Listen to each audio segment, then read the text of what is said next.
नमस्कार।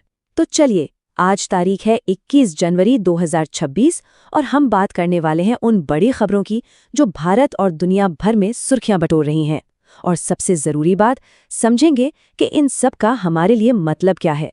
दिन की शुरुआत एक बहुत ही बढ़िया विचार के साथ करते हैं। ये बात हमें याद दिलाती है कि तरक्की का रास्ता आसान नहीं होता। और आज हम भारत की कुछ ऐसी ही कामयाबियों और उसके सामने खड़ी चुनौतियों दोनों पर बात करेंगे। तो सबसे पहले भारत में जो हो रहा है उसे समझने के लिए हमें थोड़ा जूम आउट करके पूरी दुनिया की तस्वीर देखनी होगी। मतलब ग्लोबल इकोनॉमी का हाल कैसा है और दुनिया के सामने इस वक्त सबसे बड़े खतरे कौन से हैं, चलिए पता करते हैं। देखिए, अभी हाल ही में वर्ल्ड इकोनॉमिक फोरम की 56वीं सालाना बैठक हुई। और ये बैठकें इसलिए इतनी ज़रूरी होती हैं क्योंकि यहीं पर दुनिया की कुछ सबसे अहम रिपोर्ट सामने आती हैं। ये रिपोर्ट्स एक तरह से हमें बताती हैं कि दुनिया की अर्थव्यवस्था किधर जा रही है और आने वाले वक्त में हमें किन चुनौतियों के लिए तैयार रहना होगा। और इस बार 3 बड़ी रिपोर्ट्स हैं जो हमें पूरी कहानी बताती हैं।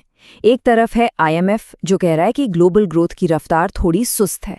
दूसरी तरफ ऑक्सफैम की रिपोर्ट है जो बढ़ती गैर बराबरी पर एक बड़ी चिंता जता रही है। और फिर है वर्ल्ड इकोनॉमिक फोरम की अपनी रिपोर्ट जो हमें आने वाले सबसे बड़े खतरों से आगाह कर रही है। तो सवाल ये उठता है कि इस पूरे ग्लोबल माहौल में भारत कहाँ खड़ा है, वो दुनिया के साथ अपने रिश्ते कैसे मजबूत कर रहा है। चलिए इसी पर नजर डालते हैं। एक बहुत बड़ा उदाहरण है भारत और UAE के बीच लगातार गहरे होते रिश्ते। आप देखिए, एनर्जी सिक्योरिटी के लिए HPCL ने एक बहुत बड़ा 10 साल का LNG सौदा किया है। और सिर्फ इतना ही नहीं, दोनों देशों ने एक बहुत ही एम्बिशियस, एक बहुत बड़ा लक्ष्य रखा है, 2032 तक अपने व्यापार को $200 अरब तक ले जाने का। ये दिखाता है कि भारत अपने की पार्टनर्स के साथ मिलकर आर्थिक मोर्चे पर कितनी तेजी से आगे बढ़ रहा है। अब किसी देश का दुनिया में कितना असर है, ये मापने का एक नया और दिलचस्प तरीका सामने आया है।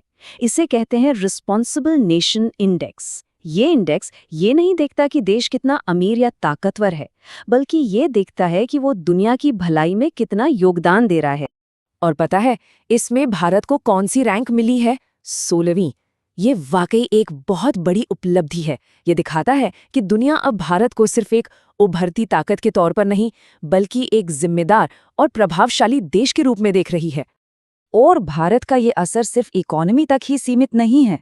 देखिए, एक तरफ RBI ब्रिक्स देशों की डिजिटल करेंसी को जोड़ने का एक इनोवेटिव आइडिया दे रहा है, जिससे व्यापार कितना आसान हो सकता है। तो दूसरी तरफ खेल की दुनिया में बॉक्सर विजेंद्र सिंह की नियुक्ति स्पोर्ट्स डिप्लोमेसी का एक बेहतरीन उदाहरण है। मतलब भारत हर फील्ड में, हर क्षेत्र में अपनी मौजूदगी दर्ज करा रहा है। अच्छा, तो ये तो हुई दुनिया की बात। अब जरा नजर घुमाकर देखते हैं कि देश के अंदर क्या चल रहा है। वो कौन सी बड़ी पहलें हैं जो भारत की तस्वीर बदल रही हैं? एक बहुत बहुत जरूरी कानून है, पैसा एक्ट। ये कानून आदिवासी समुदायों को उनके संसाधनों पर हक और खुद अपना शासन चलाने का अधिकार देता है। और बड़ी खबर ये है कि ये कानून बनने के करीब करीब 25 साल बाद अब जाकर झारखंड में लागू हुआ है। ये जमीनी स्तर पर, ग्रासरूट लेवल पर लोकतंत्र को मजबूत करने की दिशा में एक बहुत बड़ा कदम है। अब बात करते हैं पर्यावरण से जुड़े एक अहम बदलाव की। सरकार ने कुछ नए नियम बनाए हैं जिसके तहत अब पर्यावरण को नुकसान पहुंचाने पर जो जुर्माना लगता है ना, उसके पैसे का इस्तेमाल अब एक अलग तरीके से होगा। और इसमें सबसे बड़ा बदलाव क्या है, वो ये है कि अब जुर्माने की रकम का 75% यानी 3/4 हिस्सा सीधा राज्य सरकार के खजाने में जाएगा। इससे उम्मीद है कि राज्यों के पास पर्यावरण बचाने के लिए और भी ज्यादा फंड्स और संसाधन होंगे। देश में और भी कई दिलचस्प चीजें हो रही हैं। एक तरफ देखिए, CISF तटीय सुरक्षा को लेकर जागरूकता फैलाने के लिए एक साइक्लोथॉन कर रही है। तो वहीं दूसरी तरफ इंडियन नेवी का जहाज INS सुदर्शनी लोकायन 26 मिशन पर निकला है। पूरे 10 महीने की समुद्री यात्रा। ये दोनों ही पहले हमें देश की सुरक्षा और हमारी समुद्री विरासत की याद दिलाती हैं। और हाँ, टेक्नोलॉजी के मोर्चे से भी एक अच्छी खबर आ रही है। भारत की अपनी संस्था C.DOT को एक बहुत ही प्रतिष्ठित स्कॉच अवार्ड मिला है। ये अवार्ड मिला है उनकी सेल ब्रॉडकास्ट टेक्नोलॉजी के लिए। अब ये टेक्नोलॉजी करती क्या है? सोचिए, किसी आपदा के समय ये एक साथ लाखों लोगों के फोन पर चेतावनी का मैसेज भेज सकती है। और सबसे बड़ी बात, ये पूरी तरह से मेड इन इंडिया है।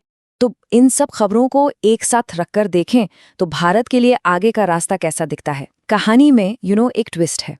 एक तरफ एक बहुत बड़ा मौका है तो दूसरी तरफ एक बहुत ही गंभीर चुनौती भी है। सबसे पहले बात करते हैं अच्छी खबर की, और ये खुशखबरी आई है IMF की तरफ से, जिसने भारत की आर्थिक ग्रोथ को लेकर एक जबरदस्त अनुमान लगाया है। 7.3%। जी हाँ, 7.3%। ये वो आंकड़ा है जो भारत को दुनिया की सबसे तेजी से बढ़ने वाली बड़ी अर्थव्यवस्था बना रहा है।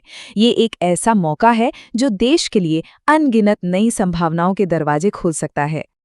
लेकिन जैसा कि मैंने कहा, जहां इतना बड़ा मौका है वहीं एक बड़ा खतरा भी है। और ये खतरा क्या है, ये हमें बताती है वर्ल्ड इकोनॉमिक फोरम की ग्लोबल रिस्क रिपोर्ट।